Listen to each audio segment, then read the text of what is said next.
नमस्कार दोस्तों, आपका एग्जाम दर्पण के इस ऑनलाइन प्लेटफॉर्म पर मैं राकेश कुमार शर्मा हार्दिक स्वागत करता हूं। दोस्तों, हम संवैधानिक विकास के बारे में पढ़ रहे थे। यह संवैधानिक विकास का तीसरा वीडियो आपके सामने मैं लेकर उपस्थित हुआ हूं। आज हम पढ़ेंगे भारत सरकार अधिनियम 1935, अगस्त प्रस्ताव 1940, क्रिप्स मिशन 1942 और भारत छोड़ो आंदोलन 1942। दोस्तों, यहां पर यह ध्यान रखना कि यहां से यदि कोई क्वेश्चन आता है तो शायद मेरे द्वारा कोई कंटेंट छोड़ा नहीं गया है। तो आप इसी विश्वास के साथ मेरे साथ बने रहे, वीडियो को अंत तक देखें और ये आपको प्रतियोगी परीक्षा में सफलता दिलाने वाला साबित होगा। दोस्तों, सबसे पहले हम शुरुआत करते हैं भारत सरकार अधिनियम 1935। दोस्तों, हमने 1773 से हमने शुरुआत की रेगुलेटिंग एक्ट से, और ये 1935 वो पहला था और ये अंतिम है। जटिल और सबसे बड़ा दस्तावेज है, यानी ये जो अधिनियम था ये सबसे बड़ा था। इसमें कुल 321 अनुच्छेद, 10 अनुसूचियां और 14 भाग शामिल थे। इसका सबसे ज्यादा प्रभाव भारतीय संविधान पर पड़ा है, यह ध्यान रखना। लगभग 250 अनुच्छेद वर्तमान संविधान में शामिल किए गए हैं। तो इससे बड़ा क्या हो सकता है कि एक अधिनियम बना और उसके लगभग 250 अनुच्छेद वर्तमान में सीधे सीधे अपना लिए गए। यहां पर गौर करने वाली बात यह है कि इसके अंतर्गत क्या क्या व्यवस्थाएं की गई। तो इसके अंतर्गत अखिल भारतीय संघ की स्थापना करने की बात कही गई कि भारत में अखिल भारतीय संघ की स्थापना की जाएगी, जिसके अंतर्गत लगभग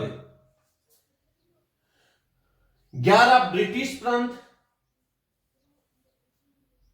इसके अलावा देशी रियासतें और 6 कमिश्नरी क्षेत्र शामिल होंगे।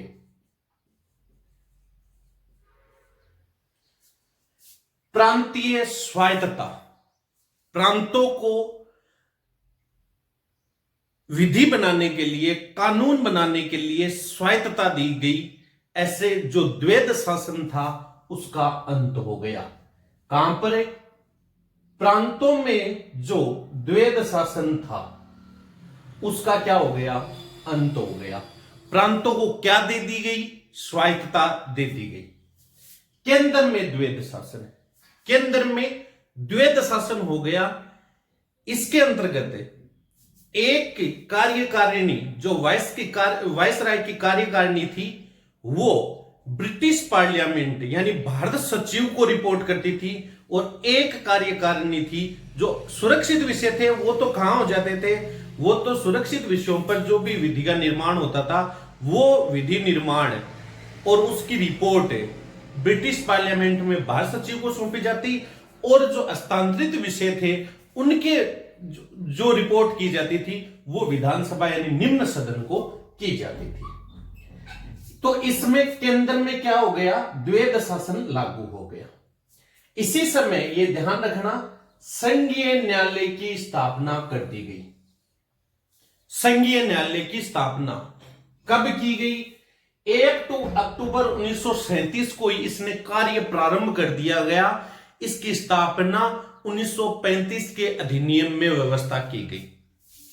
इसके बाद में यहां पर हम बात करें कि प्रथम सीजे चीफ जस्टिस इस संघीय न्यायालय का कौन था? तो sir Maurice Gwyer. Sir Maurice Gwyer. यहां पर ध्यान रखना, 1935 के अधिनियम में संघ सूची, राज्य सूची और संवर्ती सूची का निर्माण किया गया, यानी शक्तियों का विभाजन कहां किया गया? तो संवर्ती सूची की व्यवस्था 1935 के अधिनियम में हो चुकी थी। संवर्ती सूची, संघ सूची और राज्य सूची की। इसमें एक बात आपको ये और जोड़नी है, और वो ये जोड़नी है आरबीआई की स्थापना। यह भी 1935 के अधिनियम के अंतर्गत ही की गई थी। तो यहां पर आपको ध्यान रखना है, पहले तो संघ, अखिल भारतीय संघ की स्थापना करने की व्यवस्था का यहां पर उल्लेख किया गया। प्रांतों में स्वायत्तता यानी द्वैध शासन का अंत कर दिया गया, प्रांतों को अपने विधि निर्माण के लिए स्वतंत्र कर दिया गया। इसके बाद में केंद्र में द्वैध शासन, जिसमें सुरक्षित विषयों की रिपोर्ट वायसराय किसको करता था, ब्रिटिश पार्लियामेंट में बार सचिव को, और जो हस्तांतरित विषय थे उनको किसको करता था, उसके लिए वो करता था निम्न सदन को, विधानसभा को। बाद में यहां ध्यान रखना है, संघीय न्यायालय की स्थापना, शक्तियों का विभाजन यानी संघ सूची, राज्य सूची और संवर्ती सूची का निर्माण किया गया, और आरबीआई की स्थापना कब की गई, 1935 के अधिनियम के अंतर्गत की गई। दोस्तों इसके बारे में नेहरू जी ने यह कहा था कि यह अनेक ब्रेकों वाली बिना इंजन की गाड़ी है। इसके बारे में यह कथन पूछा जाता है कि बिना इंजन की गाड़ी किसको कहा गया, तो यह ध्यान रखना है, बिना इंजन की गाड़ी 1935 के अधिनियम के बारे में नेहरू जी ने कहा था। नेहरू जी ने यह भी कहा कि जिन्ना ने यह कहा था कि पूर्णतः सड़ा व मूल रूप से बुरा यह अधिनियम है। किसने कहा, जिन्ना ने। ये दोनों कथन आपको याद रखने हैं। दोस्तों इसके बाद में यह ध्यान रखना है कि यह जो अधिनियम आया, यह अधिनियम आया किसके अगेंस्ट, 1919 के अधिनियम के अगेंस्ट आया। 1919 का अधिनियम जो था उसमें यह व्यवस्था की गई थी कि प्रत्येक 10 वर्ष बाद में हम क्या करेंगे, इसका ऑब्जर्व करेंगे कि 1919 के अधिनियम की सार्थकता कितनी है। परंतु 1919 को 10 वर्ष हो रहे थे 1929 में, परंतु 1927 नवंबर में, यहां पर एक छोटी सी परिचर्चा मैं कर लेता हूं, नवंबर 1927 में एक साइमन कमीशन का गठन किया गया। इस साइमन कमीशन में ये कितने सदस्य था, 7 सदस्य था, यह भी ध्यान रखना है। इस 7 सदस्य कमीशन में एक भी भारतीय शामिल नहीं था, तो इसको क्या कहा गया था, श्वेत कमीशन भी कहा गया था। ठीक है, तो इसमें यह ध्यान रखना कि साइमन कमीशन जब आया तब इसका भारतीयों ने विरोध कर दिया। यह लगभग हमारे यहां पर 3 फरवरी को, कब, 3 फरवरी 1928 को पहुंचा। गठन नवंबर 1927 को हुआ और पहुंचा कब, 1928 में। तो इस समय भारतीयों ने इतना विरोध किया कि उस समय जो बर्कनहेड भारत सचिव थे, नाम ध्यान रखना,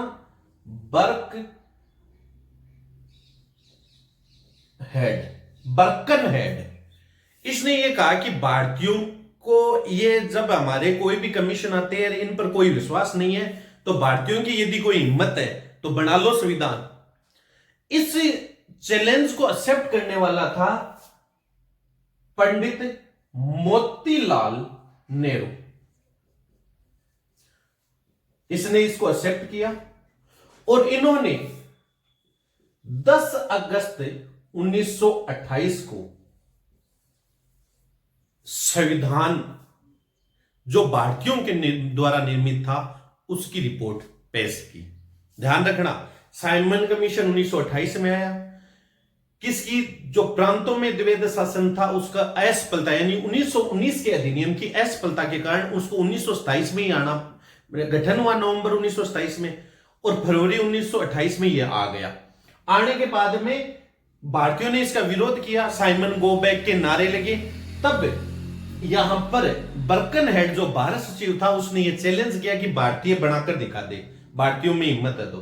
तब पंडित जवाहरलाल नेहरू ने 10 अगस्त 1928 को भारतीयों द्वारा निर्मित संविधान की रिपोर्ट पेश की। आगे बात आती है अगस्त प्रस्ताव 1940। देखो दोस्तों, यहां पर यह बात है आपको ध्यान देनी है कि अगस्त प्रस्ताव जो था वो लॉर्ड लिथगो ने 8 अगस्त 1940 को क्या किया, प्रेजेंट किया। इसमें क्या व्यवस्थाएं की गई, इसमें दोस्तों एक तो व्यवस्था की गई कि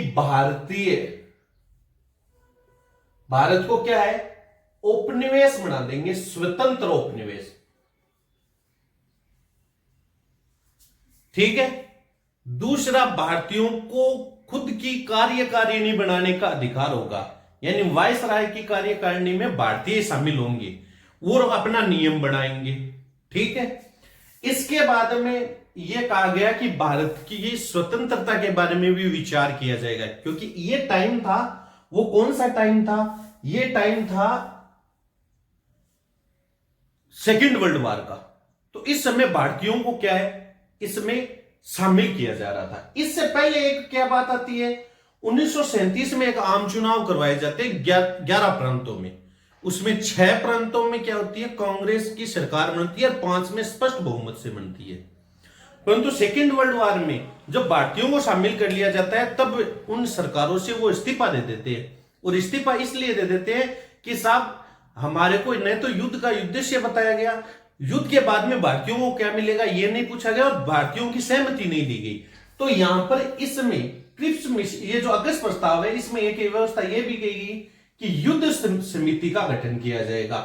जो युद्ध सलाहकार समिति होगी उससे ये क्या है पूछा जाएगा। तो ये कुछ बातें थी। औपनिवेशिक स्वराज्य यानी अगस्त प्रस्ताव में 3 मुख्य व्यवस्थाएं थी।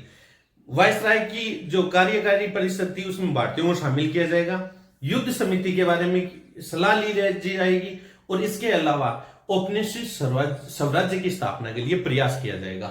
तब भारतीयों ने क्या है कहा कि ये बातें तो युद्ध के बाद में ये सब भूल जाएंगे। तो इस समय व्यक्तिगत सत्याग्रह की शुरुआत हुई। दोस्तों, किसकी शुरुआत हुई, व्यक्तिगत सत्याग्रह की शुरुआत हुई। और इसका पोषक किसको कहा जाता है, महात्मा गांधी को कहा जाता है। गांधी जी के नेतृत्व में पहला जो सत्याग्रही था वो था आचार्य विनोबा भावे, ये थे। यहां पर एक और करनी है कि इसकी शुरुआत 17 अक्टूबर 1940 को महाराष्ट्र के पवनार आश्रम में शुरुआत हुई। कहां हुई दोस्तों, महाराष्ट्र के पवनार में। प्रथम सत्याग्रही थे आचार्य विनोबा भावे और द्वितीय सत्याग्रही थे वो कौन थे, जवाहरलाल नेहरू। दोस्तों यहां ध्यान रखना, व्यक्तिगत सत्याग्रह की बात की जा रही है, तो यह भी आपके लिए ध्यान रखना। इसके बाद में क्रिप्स मिशन आया। दोस्तों यहां पर ध्यान रखना, स्टैफोर्ड क्रिप्स के नेतृत्व में आया, और इसमें यह व्यवस्था की गई कि भारतीयों को क्या है वो बातें कही गई कि भारतीयों के लिए यह कर दिया जाएगा और वो कर दिया जाएगा युद्ध के बाद की कंडीशंस के बारे में। तब क्रिप्स मिशन के बारे में गांधी जी ने दिवालिया बैंक का उत्तर तिथीय चेक कहा। किसको, क्रिप्स मिशन को। इसमें यही बातें कही गई थी कि नए संविधान का निर्माण होगा। जब तक भारत का संविधान बनेगा तब तक इंग्लैंड क्या करेगा, इंग्लैंड जो है वो उसकी सुरक्षा करेगा। इसके अलावा हर राज्य को अपना स्वतंत्र बनाने के संविधान बनाने के लिए क्या होगा, वो राज्य होगा। यदि मुस्लिम लीग चाहती है तो वो अपना अलग संविधान बना सकती है। तो इसमें दोनों चीजें क्या हुई, मुस्लिम लीग तो जो इसमें क्या व्यवस्था थी, अलग राज्य की मांग थी, उसको नहीं माना गया, तब उससे नाराज हो गए।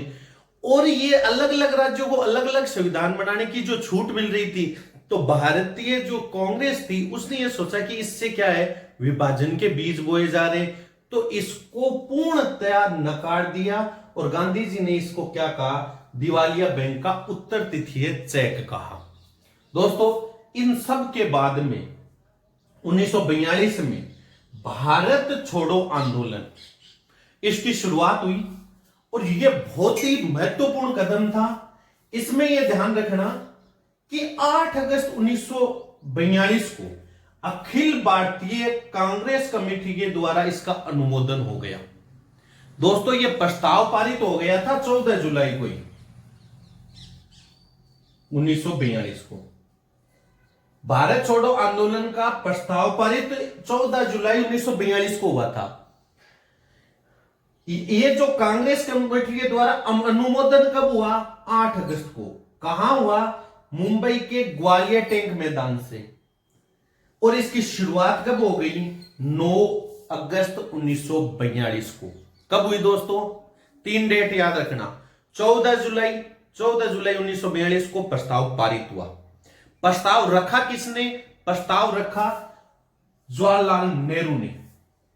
प्रस्ताव का अनुमोदन किसने किया? सरदार वल्लभ भाई पटेल ने।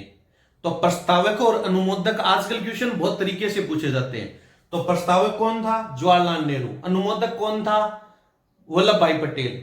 कब पारित हुआ? 14 जुलाई 1942 को। अनुमोदन कब हुआ? 8 अगस्त 1942 को। कहां पर? ग्वालियर टैंक मैदान में। यह ध्यान रखना, कहां पर है? मुंबई में। और इस अधिवेशन की अध्यक्षता कौन कर रहा था? मौलाना अब्दुल कलाम। यह भी ध्यान रखना, कौन कर रहा था? मौलाना अब्दुल कलाम। और अगर इसकी शुरुआत कब हो गई? 9 अगस्त 1942 को। दोस्तों यहां पर यह ध्यान रखना, इसको अगस्त क्रांति भी कहते हैं। क्या कहते हैं दोस्तों? अगस्त क्रांति। और यहां पर गांधी जी ने यह नारा दिया था, डू एंड डाई। पो पढ़ने से पहले आजादी चाहिए। ये ऐसे नारे गांधी जी के द्वारा दिए गए और उन्हीं की परिणति ये थी कि 15 अगस्त 1947 को हमारा देश आजाद हुआ। इसमें इस आजादी की जो लड़ाई थी और संवैधानिक विकास के जो प्रगति थी, इसमें 1935 का अधिनियम बहुत मायने रखता है। 1935 बाद में अगस्त प्रस्ताव, बाद में क्रिप्स मिशन और भारत छोड़ो आंदोलन। इसके बाद में दोस्तों वेवल योजना और माउंटबेटन योजना के बारे में पढ़ेंगे। बाद में हम चलेंगे संविधान सभा की ओर। तो दोस्तों उम्मीद करता हूं कि मैंने मेरा बरखस प्रयास किया है आप लोगों के लिए। आप लोग भी वीडियो को ज्यादा से ज्यादा शेयर कीजिए और ज्यादा से ज्यादा सब्सक्राइब करवाइए। मैं आपके लिए लगातार नए नए कंटेंट लेकर उपस्थित होता रहूंगा। धन्यवाद दोस्तों।